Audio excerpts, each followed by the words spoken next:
Buenos días, Luis. ¿Qué tal estás? Muy bien, ¿qué tal? Buenos días. Todo muy bien. Pues bueno, a ver, vamos hoy a realizar esta tercera entrevista por parte de la AEPMIM y la Asociación Española de Psicología de la Música y la Interpretación Musical. Y pues en esta entrevista pues tenemos el placer de que seas tú el que nos cuentes pues un poquito uno de los últimos artículos que has publicado. Antes de todo, pues voy a hacer un breve resumencito sobre cuál ha sido tu trayectoria. Si me dejo algo, apúntamelo y en primer lugar, eres, bueno, pianista antes de cualquier otra cosa y titulado en el Conservatorio Superior de Madrid, de Atocha. Luego, además, has estudiado en otros centros superiores a nivel europeo. Ha sido profesor de lenguaje musical en Arturo Soria y también en Atocha, ¿no? Y además te has dedicado a composiciones, a escritura de métodos, de libros, sobre todo métodos de pedagogía, he visto por ahí, incluido también un canal de YouTube. Y aparte de todo eso, también has editado discos. El último, si no me equivoco, es un disco que se llama Caro Bay, ¿verdad? Bueno, hay otro Y después que se llama Falsos Folclores. vale, mea culpa. Y luego además bueno, tienes la titulación de ingeniero superior en telecomunicaciones. O sea, no has perdido tiempo. No me dejo nada, ¿verdad? No, no, ahí está, Daniel. Pues nada, una vez dicho eso, decir que hoy vamos a hablar sobre un artículo que has publicado tú en base a un proyecto que llevaste a cabo en el Conservatorio de Arturo Soria, Conservatorio Profesional de Arturo Soria, que es, bueno, el artículo se llama Diseño e implementación de un programa de musicoterapia de improvisación en un conservatorio de música. Análisis de las percepciones de los participantes. Cuéntanos un poquito de qué trata el artículo. Muchas gracias, Daniel. Pues mira, el origen de todo esto fue la formación que yo realicé en el campo de la musicoterapia. Completé el máster de musicoterapia en la Universidad Autónoma hace algún tiempo y un componente fundamental de esa formación es lo que se llama la musicoterapia de grupo. Es decir, nosotros mismos, como estudiantes, experimentamos los beneficios de la musicoterapia. Participamos nosotros mismos en un proceso de musicoterapia de grupo. ¿Y en qué consiste eso? Pues la actividad fundamental que realizábamos era la improvisación grupal libre, es decir, la improvisación de forma espontánea con todo tipo de instrumentos, con la voz, con el cuerpo, sin la referencia de ninguna partitura, ¿no? E importantísimo, todo esto acompañado de una reflexión posterior y de un coloquio posterior, porque surgen muchísimas cosas. ¿Cómo nos sentimos ante esa situación de espontáneamente con un grupo de personas que inicialmente no nos conocemos mucho, ¿verdad? Ponernos a hacer música juntos. Surgen aspectos como puede ser el juicio, ¿no? Lo estoy haciendo bien, estaré metiendo la pata, explorar qué aspectos nos están coartando nuestra libertad, ¿no? Y al final, todas esas reflexiones conllevan un proceso de autoconocimiento. Nos descubrimos a nosotros mismos, descubrimos a los demás a través de la música que hacemos, cómo respondemos a la música de los demás, los retos que nos proponemos, retos musicales, retos personales, ¿no? Y es muy curioso porque a muchos nos pasó, ¿no? Que este tipo de experiencia como que nos hizo recuperar o intensificar el placer y la ilusión de hacer música, ¿no? Algo que que parece mentira que después de tantos años de formación y de experiencia laboral, pues surja una experiencia tan novedosa que te haga descubrir algo más sobre ti mismo y sobre la música, ¿no? Entonces, a partir de ahí, me decidí a poner algo en práctica en el propio conservatorio. Es decir, si nosotros mismos como estudiantes de este máster habíamos sido beneficiarios de la musicoterapia, ¿por qué no hacer un proyecto similar en el conservatorio, ¿no? Y la verdad es que puede sorprender, ¿no? La musicoterapia al servicio de músicos, porque generalmente asociamos la musicoterapia a otros contextos, a lo mejor el contexto hospitalario, el contexto de la educación especial, geriatría, ¿no? Pero realmente también el colectivo de los músicos en formación puede ser, pues pueden ser personas que se pueden beneficiar de todas las ventajas que ofrece esta disciplina, ¿no? Quizás por si hay algún oyente que no está tan familiarizado con esto de la musicoterapia, sencillamente recordar la definición más reciente de esta disciplina, ¿no? Realmente nos referimos con la musicoterapia a un uso profesional de la música y sus elementos en contextos muy variados. Puede ser un contexto médico, un contexto educativo, cotidiano. Podemos trabajar con individuos, podemos trabajar con grupos. Y lo importante es pensar en los objetivos. Es decir, ¿qué perseguimos? ¿Qué persiguen estos usuarios que acuden a un proceso de musicoterapia? Se trata, sobre todo, de optimizar la calidad de vida de esos usuarios, es decir, incrementar su bienestar. Y cuando hablamos de bienestar, podemos estar hablando de un bienestar físico, emocional, comunicativo, intelectual, social, espiritual, ¿de acuerdo?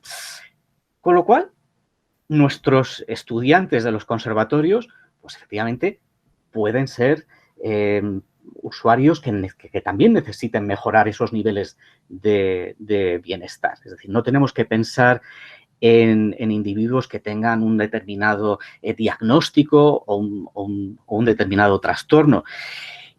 De hecho, el marco teórico de este artículo indica, pues, lamentablemente, los problemas de salud mental que experimentan muchos músicos, ¿no? Y realmente todo lo que podamos prevenir desde la formación inicial, pues bienvenido sea, ¿no? Y sabemos bien, pues, la sobrecarga de trabajo que experimentan los alumnos, hay importantes niveles de ansiedad, muchos experimentan ansiedad escénica o problemas de bloqueos creativos. Entonces, todo esto podemos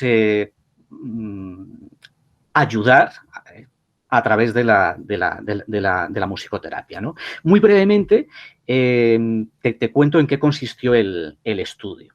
Eso es. Básicamente fue un programa piloto de 10 sesiones semanales, cada una de ellas de 1 hora y media de duración, y participaron 9 estudiantes de quinto y sexto de enseñanzas profesionales, divididos en dos grupos. ¿En qué consistían estas sesiones? Pues básicamente comenzaban con un calentamiento y el plato fuerte era precisamente esa improvisación grupal libre. En las primeras sesiones, los alumnos no podían utilizar sus propios instrumentos, es decir, los instrumentos de su especialidad. Tenían que utilizar su cuerpo, la voz, instrumentos de pequeña percusión, y solamente en la segunda parte del programa ya sí podían utilizar sus propios instrumentos. Y siempre todas las sesiones finalizaban con un tiempo de coloquio y de reflexión para poner en común cómo nos habíamos sentido, cómo habíamos percibido el desarrollo de esa sesión en grupo, ¿no? Y al finalizar ese proceso, recogimos datos realizando entrevistas individuales, semiestructuradas a cada uno de los participantes y pasando un cuestionario anónimo. Y los resultados fueron, pues, un alto nivel de satisfacción de los estudiantes con ese programa y, sobre todo, muy interesante, poder saber qué beneficios habían percibido los propios participantes. Sobre todo, hacían hincapié en que se había incrementado ese disfrute hacia la música, se había fomentado la socialización en el grupo, sentían que había fomentado también la capacidad de escucha, algo fundamental en nuestro desarrollo como músicos, ¿no? Y muy interesante también hacían hincapié en la importancia del grupo como fuente de apoyo en todo este proceso, ¿no? Y bueno, pues la verdad es que estábamos muy contentos con los resultados y ojalá podamos repetir experiencias similares. Me gustaría, por supuesto, mencionar a la coautora de este estudio, la profesora, la doctora María Jesús del Olmo, que fue la supervisora de todo este proyecto y que es la directora actual del máster de musicoterapia avanzada y aplicaciones en la Autónoma. Una grandísima profesional y la verdad es que ha sido una suerte poder encontrarme con ella y aprender, y espero poder seguir aprendiendo muchísimo con ella. Qué bueno. Bueno, antes de comenzar con las preguntas, me quise yo, para hablar un poco de la importancia que puede tener la musicoterapia, me marqué yo una frase que viene incluida en el propio artículo, que resulta muy llamativa a la hora de poder entender cuál puede ser el uso de la musicoterapia, ¿no? Y dice lo siguiente: a pesar de los beneficios de la música para la salud, la profesión del músico se sitúa entre las profesiones con mayor riesgo para la salud mental. Me parece una frase muy, muy acertada para saber cuál es el contexto y a qué hace referencia todos estos trabajos de musicoterapia. Sí, sí. Efectivamente, es bastante dura la frase, pero sí, hay estudios que demuestran que efectivamente pues los riesgos de sufrir depresión son mayores para las personas que se dedican a la música que en otras profesiones. Hay un índice de burnout bastante elevado en el colectivo de los músicos.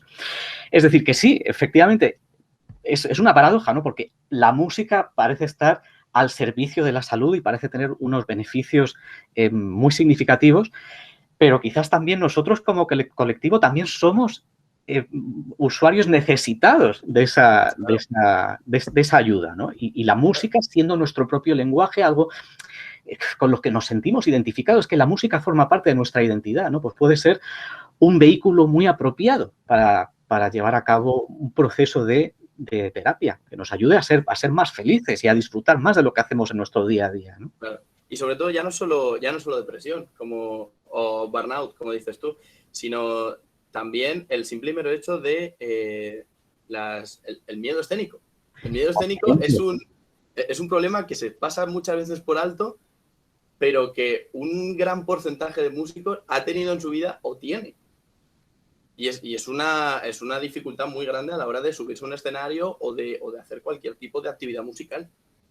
Efectivamente, estamos en un escenario para hacer disfrutar a los demás y deberíamos ser nosotros los primeros en disfrutar de lo que hacemos, ¿no? Y efectivamente hay situaciones en las que pues, hay que hacer un trabajo para mejorar esos niveles de ansiedad escénica, como tú has dicho, ¿no?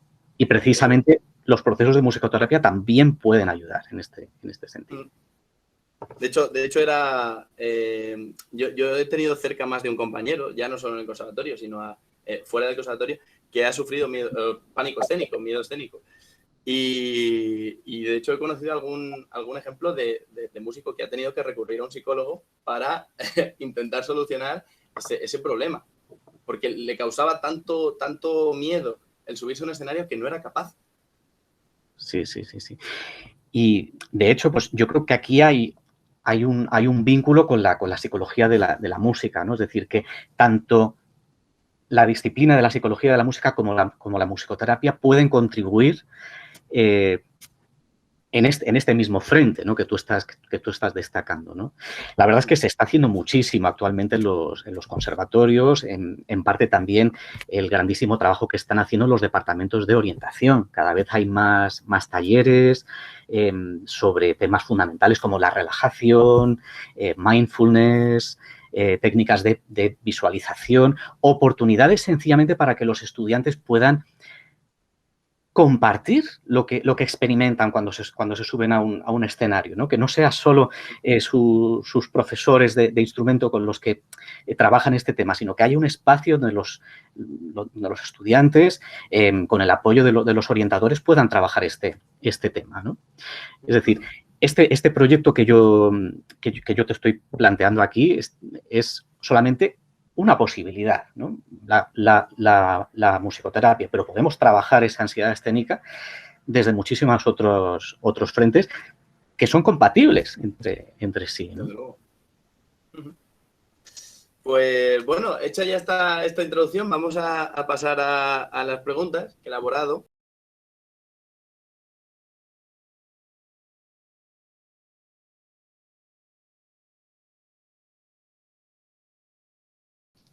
La primera de las preguntas es que ¿qué habría que modificar en el sistema educativo de un conservatorio, especialmente en las enseñanzas elementales y profesionales, para aumentar la motivación y disminuir la ansiedad ante la ejecución? Bueno, la pregunta es bastante amplia. Bueno, uno de los ámbitos, ya te he comentado un poco, que es este trabajo que están haciendo los departamentos de orientación, ofreciendo talleres para trabajar todos estos aspectos, ¿no? Quizás el primer eslabón sería la propia clase de instrumento, ¿no? Y esto es un tema que precisamente hemos hablado mucho con Elsa, con la presidenta de AECMIN, ¿no? En muchas ocasiones, los estudiantes de los conservatorios asisten a sus clases de instrumento y el primer feedback que reciben de sus profesores es una serie de errores que deben corregir, una serie de deficiencias que deben solventar, ¿no? Cuando quizás se debería hacer un mayor hincapié también en lo positivo, en lo emocional, qué es lo que más te ha gustado de esta pieza, cómo te has sentido, me ha emocionado este pasaje y luego pasamos a depurar ciertos aspectos, ¿no? Pero efectivamente parece como que tenemos que coartar el disfrute. Nuestra función es llegar a la perfección suma, llegar a la precisión máxima y nos olvidamos de disfrutar en la propia clase de instrumento, ¿no? Entonces, yo creo que ese es un primer frente, ¿no? Por supuesto, proporcionar muchas otras oportunidades para el disfrute de la música, ¿no? Talleres y como en la línea de este programa de musicoterapia que hemos realizado, donde los estudiantes puedan vivenciar la música desde otros puntos de vista, ¿no? Y quizás otro aspecto también fundamental, y me acuerdo de muchas conversaciones con colegas en el conservatorio, es que muchas veces la ansiedad está ligada a la seguridad. Es decir, el alumno tiene que sentirse muy seguro con el repertorio que está tocando, ¿no? Y para no experimentar esa ansiedad. Con lo cual yo creo que se debería hacer mucho hincapié en las técnicas de estudio. Ya se hace, pero insistir mucho más, ¿no? Porque esta famosa frase de, caramba, es que en mi casa me salía, y cuando llego a la clase, cuando llego al concierto no me sale, tiene que ver porque a lo mejor, claro, cuando no estamos sometidos a esa presión, los dedos van solos. Pero en el proceso de estudio tenemos que asegurar todos los tipos de memoria, la memoria cinética, la memoria auditiva, incluso tal vez la memoria visual también actúa ahí, y tener un verdadero control, un verdadero dominio de esa obra que estamos interpretando, un verdadero dominio del contenido emocional, armónico, formal, un dominio de todas las voces de esa textura, ¿no? Porque eso es lo que realmente nos va a hacer que estemos seguros y que no experimentemos esa ansiedad. Que, por supuesto, luego habrá que abordar temas de autoestima, temas de relajación, pero también todo comienza con un alto nivel de seguridad en el propio proceso de estudio. Yo, incluso, leyendo el artículo, se me ocurría la idea que en los conservatorios no hay, bueno, o al menos yo terminé hace 4 años el conservatorio, ojalá haya cambiado todo a mucho mejor, pero en aquel entonces no, y entiendo que a día de hoy también, no existía una asignatura obligatoria. Quizás esa asignatura obligatoria puede ser no una optativa, sí que existían optativas de relajación, optativas de... Igual esa asignatura obligatoria puede ser la puerta a que de cara a poco esos alumnos dejen de tener esa ansiedad, todos esos problemas de seguridad, etcétera. No sé hasta qué punto puede ser en los primeros años o más avanzado, porque no soy experto en musicoterapia, pero sí que se me ocurría que eso podría ser una puerta muy, muy grande a conseguir todo eso. Se puede trabajar a todos los niveles. De hecho, bueno, bien, sabemos que hay muchísimos centros educativos donde se trabaja técnicas de mindfulness desde las etapas iniciales, ¿no? Yo creo que todo lo que se haga para favorecer esa relajación, ese bienestar del alumnado, bien recurriendo a técnicas de musicoterapia o a otras técnicas como el mindfulness, todo va a redundar en que el estudiante va a estar más cuidado en su proceso.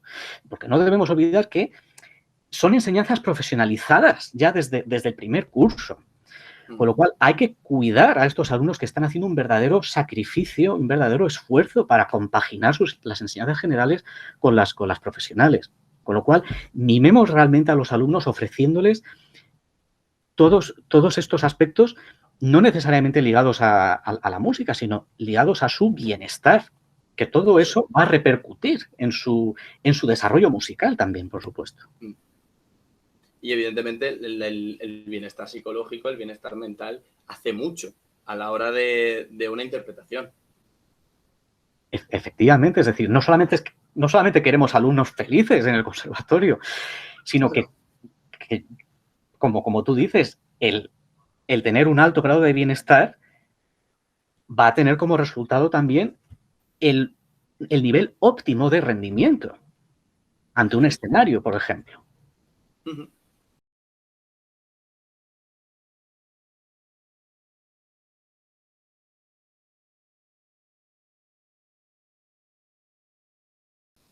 Bueno, pues entonces ahora pasamos ya directamente a la segunda pregunta, que sería que gracias a varios comentarios reflejados en el estudio, se aprecia que en el conservatorio está muy anclado en un seguimiento de una partitura, unas normas, que existen muchos límites, vaya.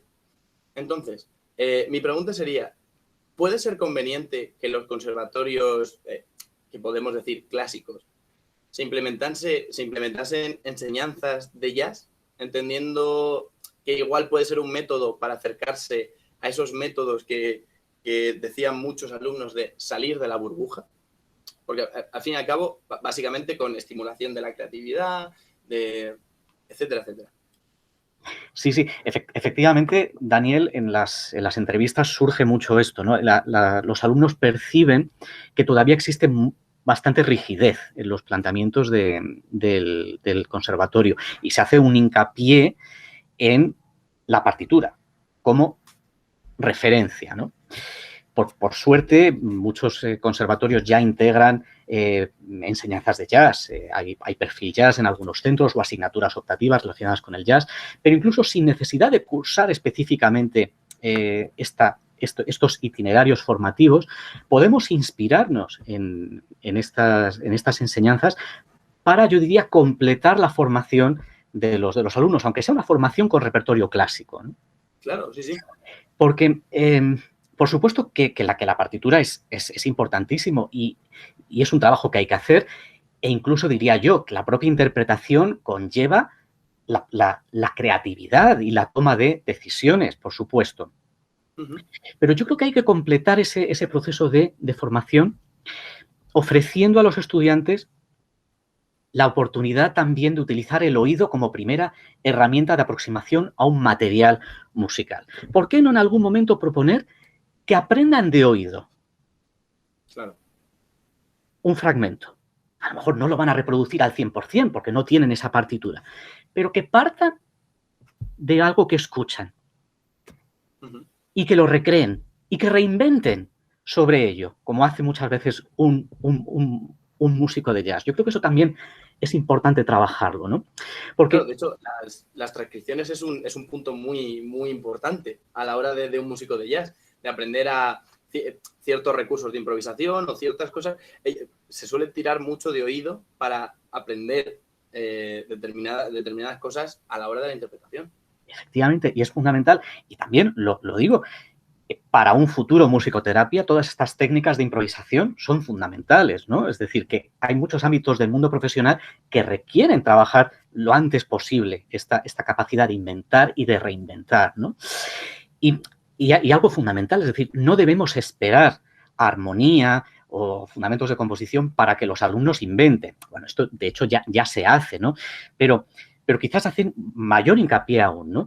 ¿Por qué no proponer a los alumnos en la clase de instrumento que se inventen un estudio basado en una dificultad técnica que están aprendiendo, ¿no? O que se inventen su propia variación sobre una obra del repertorio que están trabajando. Es decir, y por supuesto, la propia improvisación libre.